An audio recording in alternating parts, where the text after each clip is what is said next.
Thank you for listening to the Following Films podcast.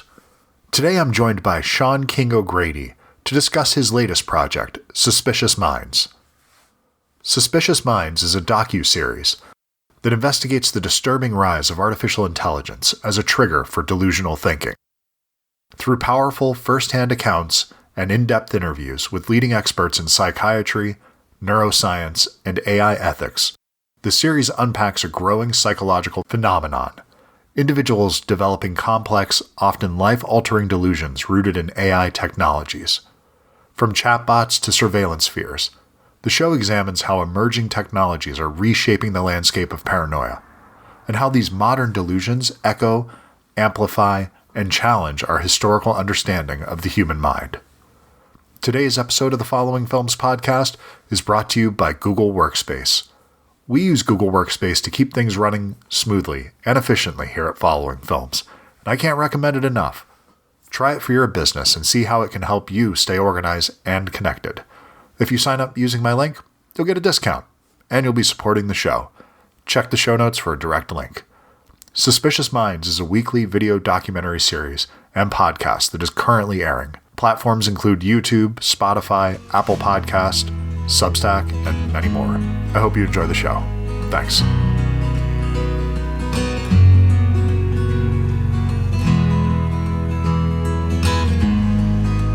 Thank you so much for taking the time to do this today, Sean. I really appreciate it. Oh, yeah. Thanks a lot for having me. I appreciate it.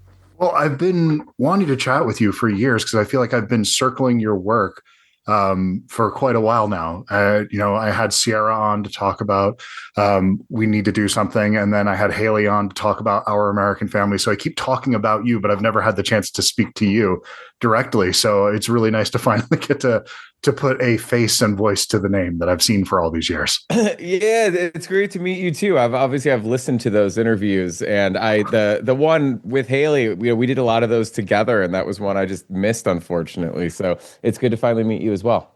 Well, I was excited about this project specifically because I think obviously AI is one of those topics that it's coming up all the time and everybody just has fear about it. But I think that it's something that we aren't putting it in the right context. And I think your series is doing a lot of that, putting it in the proper context where people might think of AI as something that's abused and that's when it's a problem, or they might think of it as somebody that was predisposed to have an issue with AI and that's why they had an issue with it. And the psychological damage that it can do to people, I think, is not discussed nearly enough. And could you talk about what inspired you to do this project? Yeah, absolutely. So we were actually working on Joel and Ian Gold, who are featured heavily in the series. It's based on their book, Suspicious Minds. And Suspicious Minds was written in 2014. So obviously this is pre the current wave of AI. And the book is about how culture more generally affects delusions and psychosis.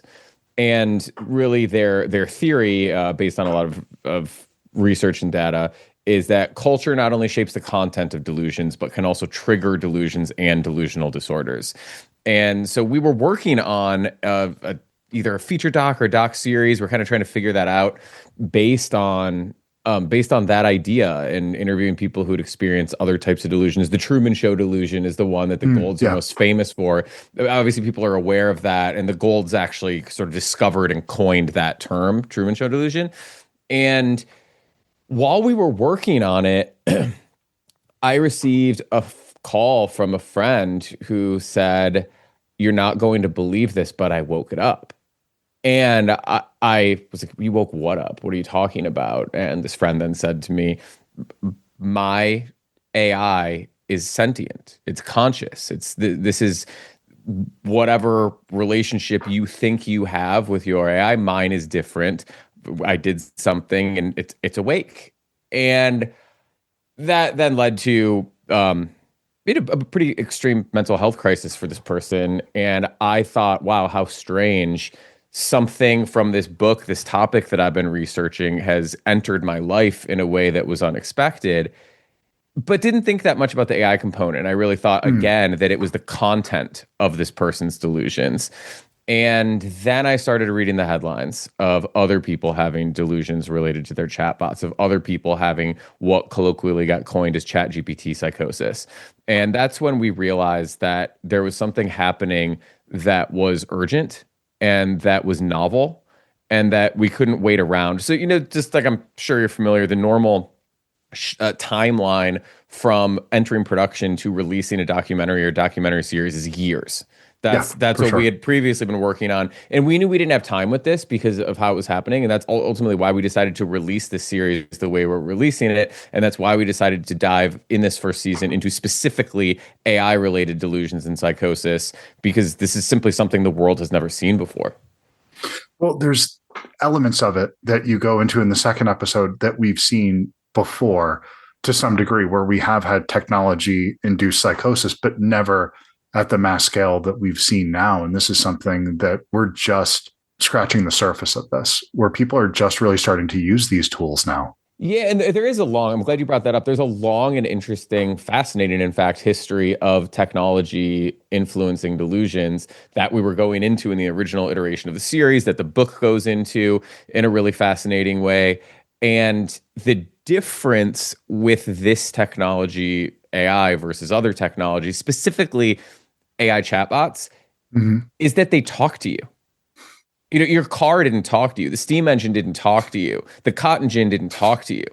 And sure, they all had economic impacts that put stress on people. They were all technologies that we didn't quite understand that changed the world in really profound ways that had effects on people's mental health.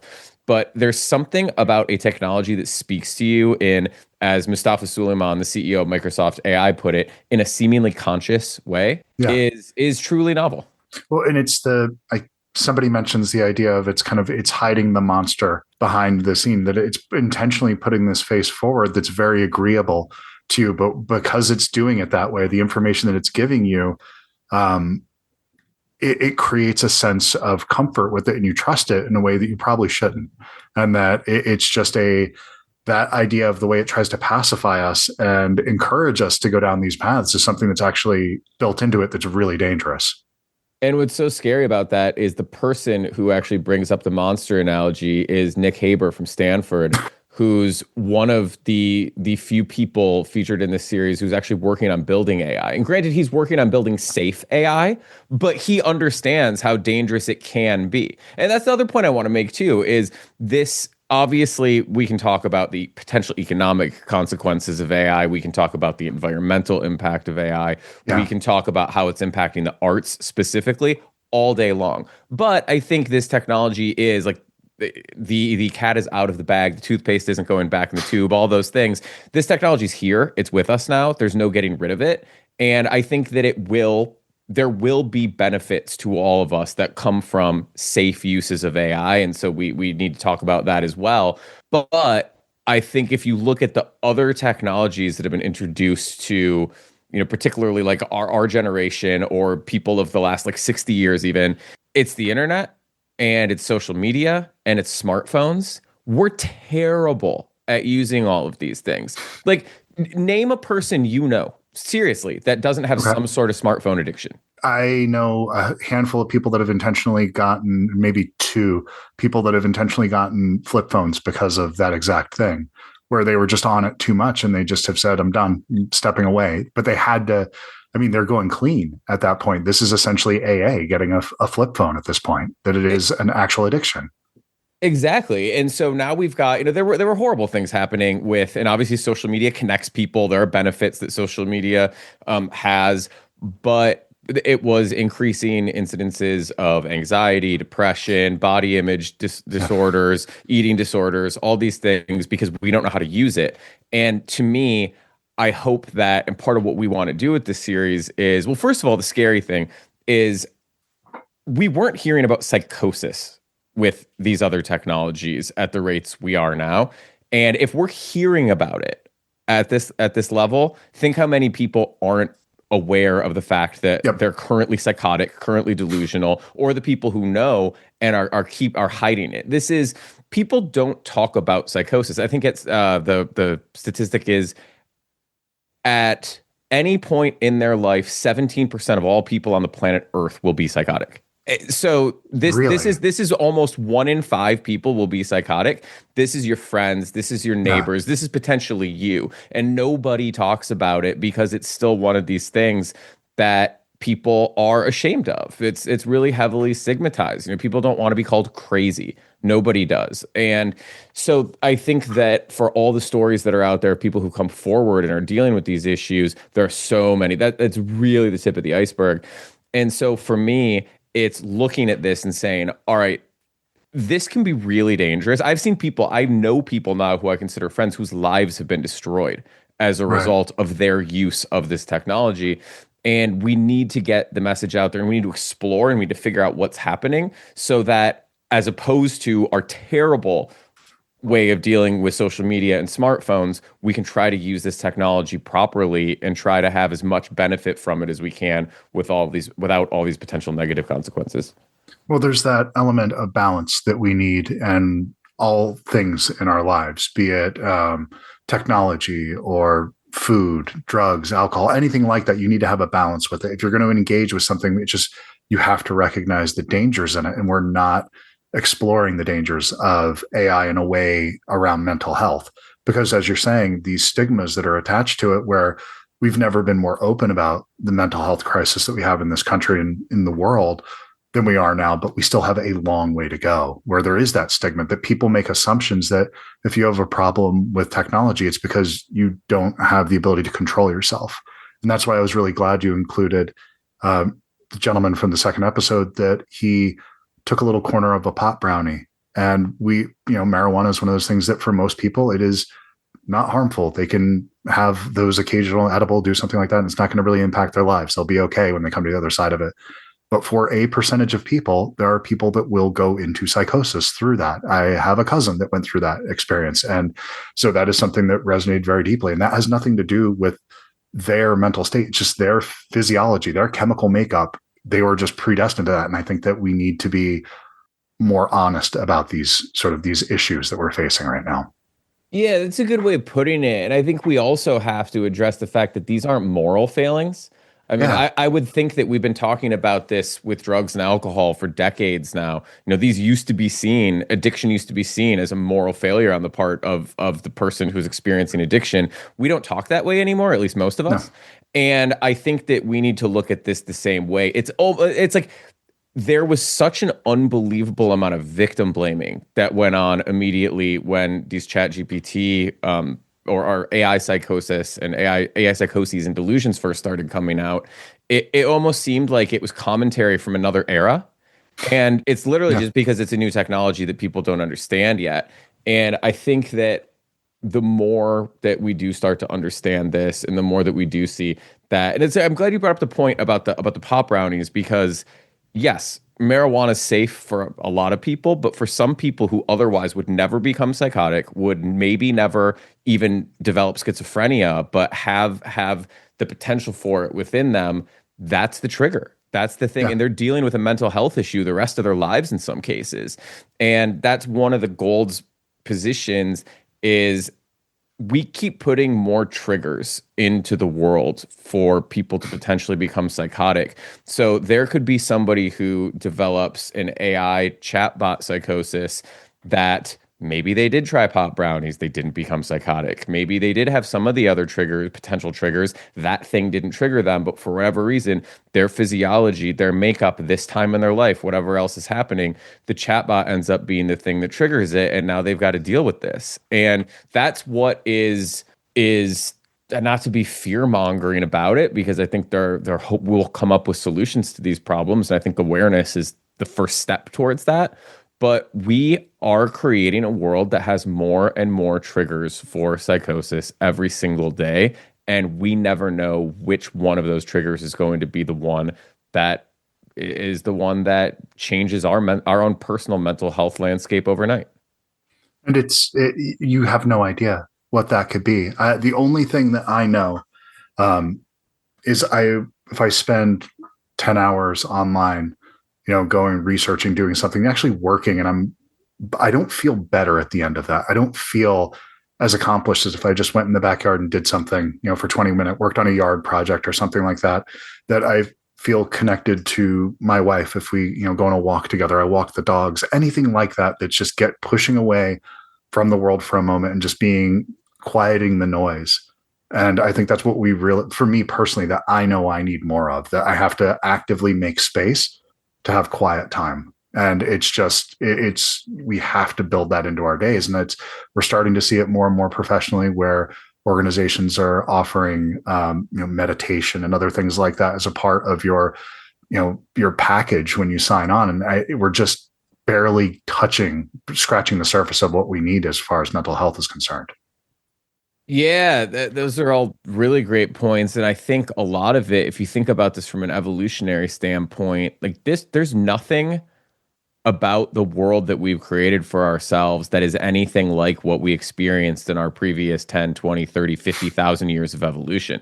This is all new. This is all so new. Like the world has changed dramatically just since the Industrial Revolution, but then how much has it changed? Like we live such mediated lives at this point, whether it's like, and look, I don't mean to sound like some sort of anti-technologist. The fact that you and I are able to do this via Zoom right now. Wonderful. Yeah. It's awesome, but we can't live our entire lives in these boxes, in these screens, in this digital world. It's not good for anybody's mental health. We are built to be outside, walking, as they say, touching grass, doing these things. Yeah, connecting with your dog, planting a flower, like even just breathing air. Not just stuck in this world. I think that's really what needs to happen. Is I think as a society have this collective addiction to this technology, and I don't think it ends well unless we come up with a collective solution to it. Well, I think your film conversations like this, these are, and I know it's a series, I'm sorry, just referring to it, that's the way I'm viewing it. It feels like a film in the way I'm consuming it. So it's something that I think this is how it starts, though. Talking about it, having the thing that's obvious that none of us are talking about it, all the other elements of it that you mentioned before with the environmental impacts and the effects that it has on artists. All those things are terrible and they absolutely are worthy of deeper conversation, but we can't ignore the mental health angle and that part of it that is probably the most dangerous part of this that we're not paying attention to. Monetary stuff comes and goes and changes all the time. I'm not as worried about that as I am with our collective mental health. So thank you for starting a conversation that just desperately needs to be started with us. Yeah, I mean, thank you for being a part of that conversation. It's really appreciated. No, and it was, I got to say to anybody who's listening to this, that this is not something that is fear-mongering. This is something that actually is entertaining as well. There are things that are very funny. There's also things that are deadly serious in this. And I think you've struck that balance really well, where this is something that it doesn't feel like medicine going down, which is always my favorite kind. Oh, good. Thanks. Yeah, we were having fun when we were making it, and I do hope that sense of fun makes it through in the final product. So thank you very much for acknowledging that, because it does. It's even in these conversations, it's easy to get dark pretty quickly, but there is a levity to it. And also think of the problem that we're talking about. Like, we are living in the future. We're talking about the psychological effects of artificial intelligence on humans. Like, you just have to think about that sometimes and say, what kind of wild world do we live in? It's terrifying, it's exciting, and it's bizarre. We're like, it's the joke that everybody made right away, but it's that we're in fucking Skynet at this point. That it's that, I'm 49 years old. I grew up watching Terminator films. That's a science fiction concept, not a reality. And it feels like we are right there in a reality. It's not the destruction that we saw coming, that James Cameron saw coming, but it's a version of it. That's for sure. Yeah, it is. It's the slow motion version of it. It's the T.S. Eliot, it ends with a whimper, not a bang. That's what we're getting. There we go. It's the more poetic end to the world. So, dude, thank you, Sean, so much for taking the time to do this, man. I really appreciate it. Oh, yeah. Thanks, Chris. I appreciate it as well. It's great to meet you. Time enough to figure you out. Time enough to write this down. Wish me luck. Give me hope. Get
voice crack.